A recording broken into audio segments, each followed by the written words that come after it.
I didn't even realize there was a room here. All right, here we go. mHUB interview 1, take 1.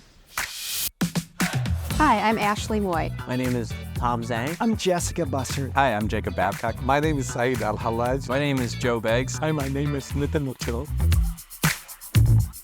You know, it's a hectic world. Really staying centered on what your focus and your purpose is, that's really, really important. For us, it was essential early to understand the market. Documentation is everything. Always looking for great talent. What keeps us going is resilience and belief in this mission.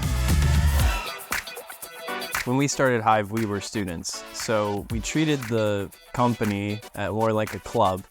I think I overthink things. Not always putting things back where they belong after I use them. The focus changes, and maybe every day, and every week, and every month, you have to avoid the bright, shiny objects. Sounds simple, but a lot of cases entrepreneurs fall in the trap to get in love with their technology and forget that someone has to pay for it, and you have to find ways to make money out of it. I think there's this mantra of never let perfect get in the way of great. Network like a fiend. Nobody can do these things alone.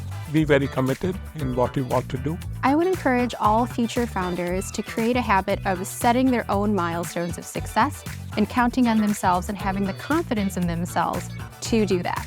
It's really important to take a step back to reflect. I have kids and all that. I just like to sit and be brain dead, watch soccer. And it helps to distract and just put things in perspective. Focus on understanding the difference between what is important and what is not. Don't wait for everything to be perfect.